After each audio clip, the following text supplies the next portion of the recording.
Number 3. Lanes 1, 2, 7, 8 are way out at the back of their lane, hanging out, way over here, and then Olms drops a spit on them. And now you have a spit inside your lane. It's really notable with lane 8, so be forewarned. Now, what I am going to propose that we do, and what I really need y'all to learn how to do. Standing in your kiting lane, I want you guys to kite in a circle for this pool. A very, very small circle. For those of you who have done +2, you are familiar how hectic and how many AoEs can show up on the map. What once was your lane no longer exists because you have a random ass Phalanx jump, you have a spit, you have a Lotus poison circle from where he was standing there and then teleported off.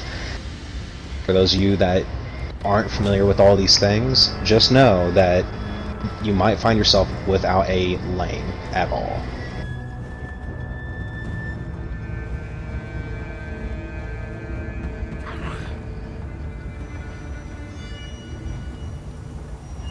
Exactly. You can literally kite in like a 3-point triangle, and you'll be just fine.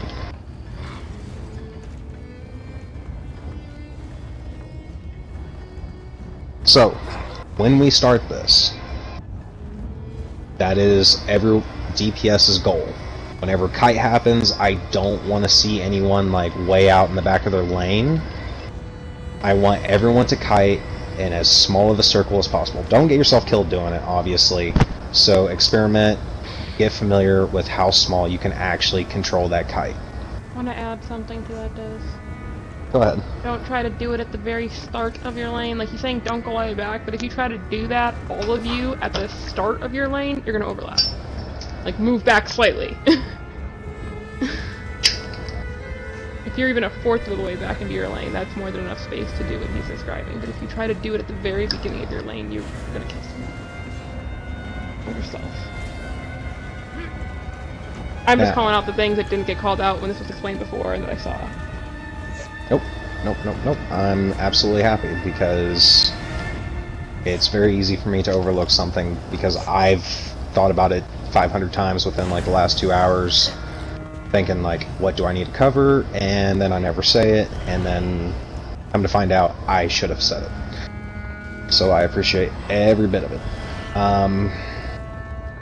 Heathen, I did not go over your bar setup. I did go over it some with, I've covered Tom's previously.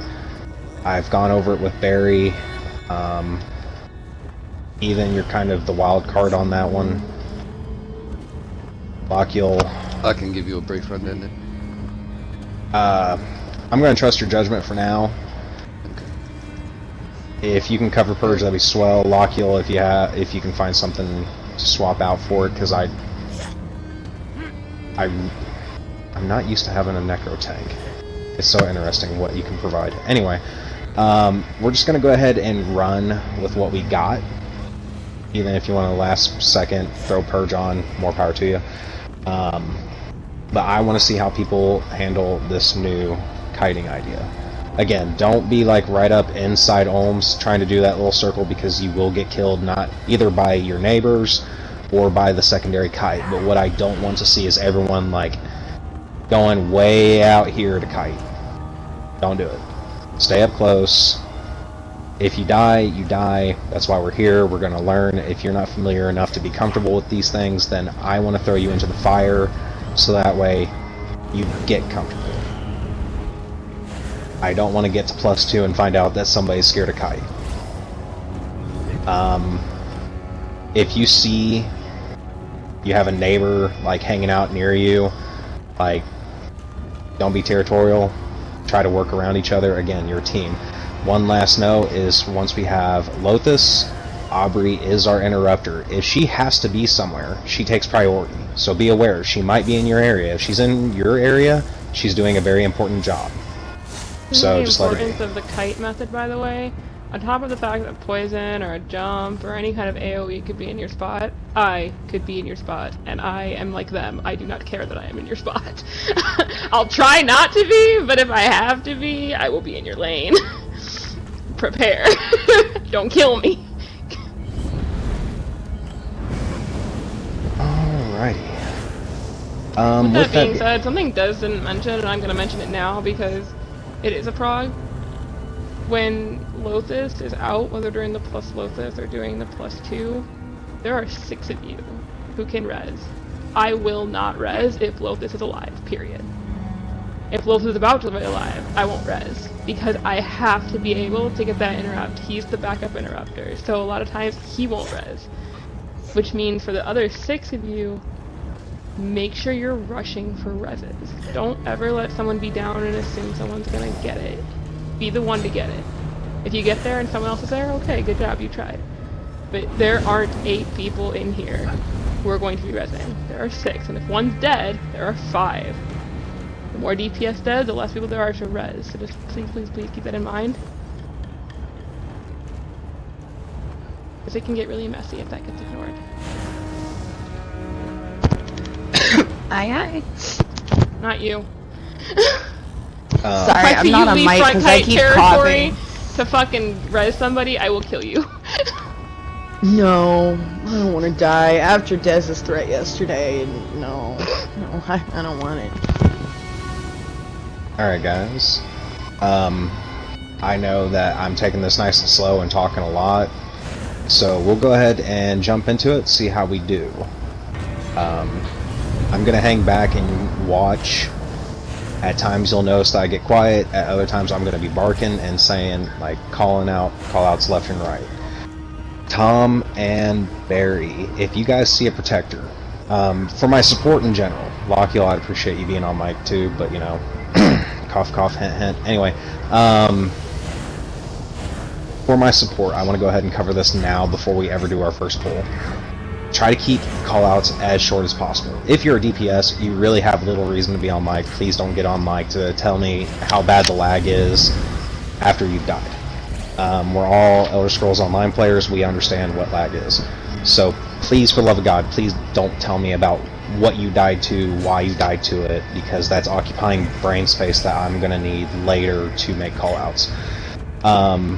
Support. Callouts, short, sweet, to the point.